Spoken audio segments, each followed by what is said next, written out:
Hi friends, ശ്യാമളാസ് കിച്ചണിലേക്ക് എല്ലാവർക്കും സ്വാഗതം. ഇന്ന് നമ്മൾ ഉണ്ടാക്കാൻ പോകണം എന്താ പറയുക, ഒരു ചട്നിപ്പൊടിയാണ് കേട്ടോ. അത് നിലക്കടല വെച്ചിട്ടാണ്. ഞാൻ ആദ്യം വീഡിയോ ഇട്ടിട്ടുണ്ടായിരുന്നു, പക്ഷേ അത് ഇപ്പോൾ എല്ലാവരും ചോദിച്ചു കേട്ടോ, അതെങ്ങനെ ഉണ്ടാക്കുക എന്ന്. എൻ്റെ ക്ലാസ്സിൽ എൻ്റെ പിള്ളേർ ഇവിടെ അമ്മ ചോദിച്ച കാരണമാണ് ഞാൻ ഇത് വീണ്ടും ഇടുന്നത്. അപ്പോൾ എന്താ വെച്ചാൽ ഇത് ഒരു കപ്പ് നിലക്കടല, 12 മുളക് കേട്ടോ, വറ്റൽമുളക്. എരിവിന് അത് ഓരോരുത്തരുടെ ആവശ്യത്തിനനുസരിച്ച് എരിവ് കൂട്ടുകയും കുറയ്ക്കുകയും ചെയ്യാം. ഞാൻ 12 മുളക് എടുത്തിട്ടുണ്ട്. പിന്നെ ഒരു നെല്ലിക്കയുടെ വലുപ്പത്തിൽ പുളി എടുത്തിട്ടുണ്ട്. പിന്നെ ഒരു 10 അല്ലി വെളുത്തുള്ളി എടുത്തിട്ടുണ്ട്. ഇനി ആവശ്യത്തിന് ഉപ്പ്. ഇത്രയും വേണ്ടു കേട്ടോ. അപ്പം നമ്മൾ അത് എങ്ങനെയാണ് ഉണ്ടാക്കുക എന്ന് കാണിച്ചു തരാം. അടുപ്പ് കത്തിച്ചിട്ട് ഒരു പാൻ അടുപ്പത്ത് വെച്ചിട്ടുണ്ട്. അപ്പോൾ ആദ്യം നമ്മൾ നിലക്കടല വറുത്തെടുക്കാം കേട്ടോ. അപ്പോൾ ഇത് നന്നായിട്ടൊന്ന് ചൂടാവട്ടെ കേട്ടോ. നിലക്കടലിനകത്തോട്ടിട്ട് നമുക്ക് നന്നായിട്ടൊന്ന് വറുത്തെടുക്കാം കേട്ടോ.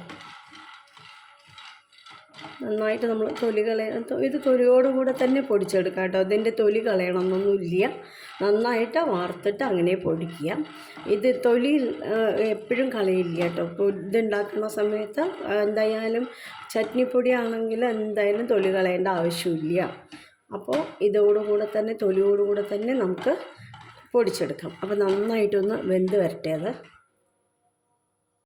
ഇതാട്ടോ, കടലയൊക്കെ വറവായിട്ടുണ്ട്. ഞാനൊരു പാത്രത്തിലേക്ക് മാറ്റാം. ഇനി നമുക്ക് മുളക് മാത്രമേ ഇനി വറുക്കാവുള്ളൂ. ബാക്കിയൊക്കെ അങ്ങനെ തന്നെ ഇട്ടിട്ട് നമുക്ക് അടിച്ചെടുത്താൽ മതി കേട്ടോ. മുളക് വറുക്കാൻ വെച്ചിട്ടുണ്ട്. മുളകൊന്ന് വറുത്തെടുക്കാം.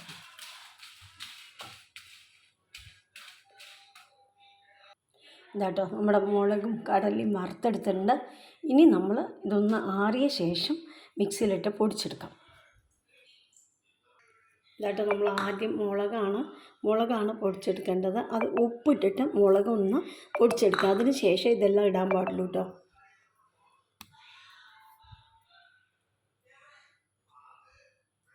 എന്താ പറയുക, മുളകിൻ്റെ കൂടെ ഉപ്പിട്ടിട്ട് പൊടിക്കാൻ പറഞ്ഞാൽ വേഗം പൊടിയും. അതുകൊണ്ടാണ് ഉപ്പും മുളകും ഒരുമിച്ച് പൊടിച്ചത് കേട്ടോ. അതാ.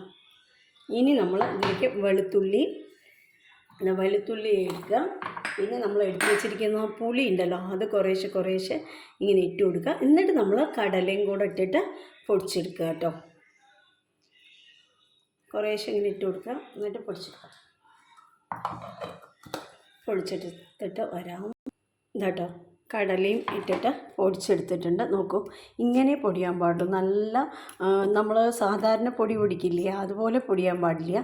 ഇതന്നെ നമ്മൾ ചോറിലും കൂട്ടി ഉണ്ണാൻ പറ്റും. നല്ല പൊന്നിയരി ചോറൊക്കെ വെച്ചിട്ട് അതിൽ ഇതും കൂടെ ഇട്ട് ലേശം നെയ്യ് ഒഴിച്ചിട്ട്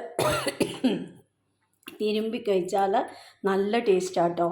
അപ്പോൾ ചോറിൻ്റെ കൂടിയും ദോശയുടെ കൂടിയും ഇഡ്ഡലിയുടെ കൂടിയും ഇനിയിപ്പോൾ നമുക്ക് ചപ്പാത്തിക്ക് വേണമെങ്കിലും ഇത് കൂട്ടാട്ടോ. നല്ല ടേസ്റ്റാണ്. ഉപ്പും പുളിയും എരിവും എല്ലാം ഉള്ളതാണ്. പിന്നെ കടല ആയതുകൊണ്ട് വളരെ നല്ലതുമാണ്. അപ്പോൾ എല്ലാവരും ഉണ്ടാക്കി നോക്കണം കേട്ടോ. നല്ലൊരു പൊടിയാണ്. ഞാൻ ഇതൊരു കുപ്പിയിൽ അല്ലെങ്കിൽ ഒരു പാത്രത്തിലേക്ക് ആക്കിയിട്ട് കാണിച്ചു തരാം. പിന്നെ ഇത് നമ്മൾ നല്ല അടപ്പുള്ള ഒരു പാത്രത്തിൽ നല്ലോണം ടൈറ്റായിട്ട് വെച്ചാൽ നമുക്കൊരു 3 മാസം വരെ ഇത് ഉപയോഗിക്കാം കേട്ടോ. ഒന്നും ആവില്ല. 3 മാസം നമുക്ക് ധാരാളമായിട്ട് ഉപയോഗിക്കാൻ പറ്റും. അപ്പോൾ ഇത് നിങ്ങളെല്ലാവരും ഉണ്ടാക്കി നോക്കണം. ഇതൊരു വെറൈറ്റി പൊടിയല്ലേ. അപ്പോൾ നിങ്ങൾക്ക് നേരത്തെ കണ്ടവരാണെച്ചാൽ ഒന്നും കൂടെ കണ്ടോളൂ. എന്തായാലും മറന്നിട്ടുണ്ടെച്ചാൽ അപ്പോൾ എല്ലാവരും ഒന്ന് കാണണം. പിന്നെ നമ്മുടെ ചാനൽ ആദ്യമായിട്ടാണ് കാണണമെങ്കിൽ ഒന്ന് സബ്സ്ക്രൈബ് ചെയ്ത് സപ്പോർട്ട് ചെയ്യണേ. ഞാനിതൊരു കുപ്പിയിൽ ഒരു പാത്രത്തിലാക്കിയിട്ട് കാണിച്ചു തരാട്ടുള്ളൂ. ഇതാട്ടോ, ഞാനൊരു പാത്രത്തിലാക്കിയിട്ടുണ്ട്.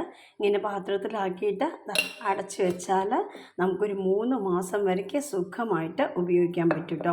ഞാനത് ഇപ്പോൾ കഴിഞ്ഞിട്ട് ഞാൻ വീണ്ടും ഉണ്ടാക്കിയതാണ്. അപ്പോൾ 3 മാസം വരയ്ക്ക് സുഖമായിട്ട് ഉപയോഗിക്കാം നമുക്ക്. അപ്പോൾ എല്ലാവരും ഉണ്ടാക്കി നോക്കുക. നമ്മുടെ ചാനൽ എല്ലാവരും കാണുക, ലൈക്ക് ചെയ്യുക, ഷെയർ ചെയ്യുക, കമൻറ്റ് ചെയ്യുക കേട്ടോ. Thank you.